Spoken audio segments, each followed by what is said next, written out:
C'est un double programme qui, d'ailleurs, on peut avoir toxémie et carence en même temps, on peut avoir toxémie ou carence, mais très souvent les deux font une espèce de cercle vicieux. On est carencé pour plein de raisons. La première raison, qui n'est pas vraiment dépendante de nous à la base, c'est que les sols sont appauvris et que nous nous retrouvons avec des légumes qui... pas que des légumes, en tout cas des matières premières qui sont appauvries en nutriments. Si tu épuises la terre, comme nous l'avons bien épuisée, elle n'a plus de quoi donner aux légumes. Donc les légumes n'ont plus rien à pomper dans cette terre. D'ailleurs, c'est assez miraculeux qu'ils puissent pousser. On sait qu'ils poussent parce qu'on y met des intrants chimiques. Donc on va se retrouver, je l'évoquais encore ce matin, mais je peux un petit peu développer ça. On va se retrouver en 50 ans avec un brocoli qui a perdu 60% de son calcium, 37% de riboflavin. Ah ben voilà, je suis bien embêtée parce que je l'ai en anglais et je ne sais pas ce que c'est. Je vais regarder tout à l'heure.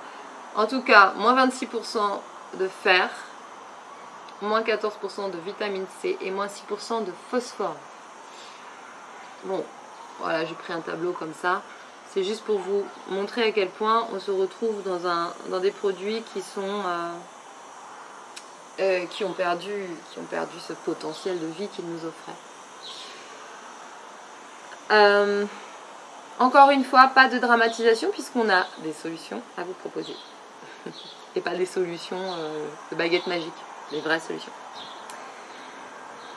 Pourquoi nous sommes dans un état de carence? Parce que nous cuisons comme des malades, à tout va, toujours, sans prendre le temps de consommer les choses dans leur état naturel. Avec tout le pouvoir qu'elles contiennent, en sachant qu'il y a aussi une force énergétique dans ces plantes, dans ces végétaux, à l'état naturel.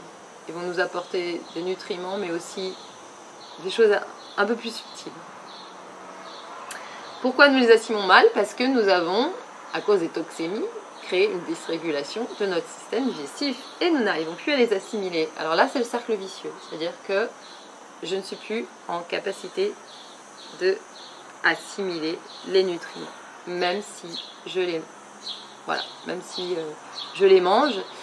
Alors c'est pour ça que nous allons parler à un moment donné des jus de légumes et des jus qu'on fait par extracteur chez soi, parce qu'en fait on va pouvoir pallier au fait qu'on ne puisse plus assimiler parce que ces jus on a extrait la cellulose et le fait de ne pas avoir à passer par le système digestif, on va pouvoir l'assimiler très vite dans le sang, même si on a perdu ce pouvoir digestif et qu'on assimilait mal. Là on va passer par-dessus. Alors c'est pas l'idéal, on va pas passer toute sa vie à acheter à faire des jus d'extracteur parce que ça coûte cher, ça fait des déchets, ça fait du gâchis, mais pendant des périodes c'est vraiment quelque chose d'extrêmement puissant sur des périodes données, une médecine très puissante, on y reviendra.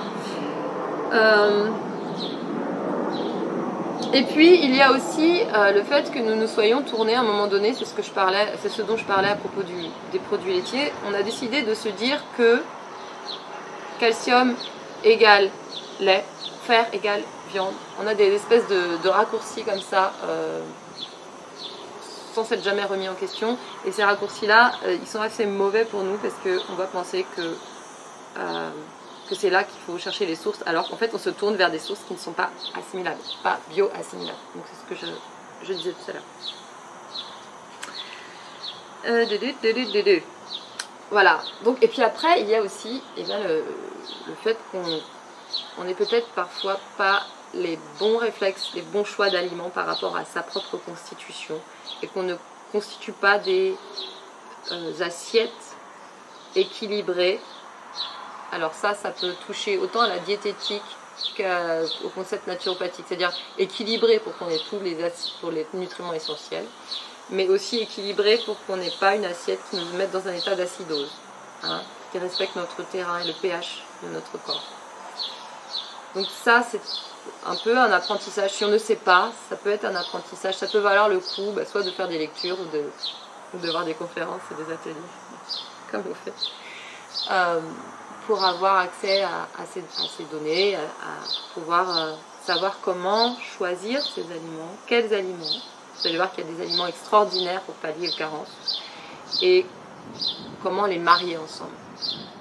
Hein, donc, je vous donne par exemple une première piste. Si vous faites une assiette qui est très colorée, vous allez, et c'est visuel, hein, on aime ce qui est esthétique, on aime ce qui est beau, ce qui est coloré, et on a raison, parce qu'on va déjà avoir plein d'antioxydants, mais on va avoir souvent des produits qui sont très très complémentaires et qui vont nous apporter des nutriments essentiels complémentaires.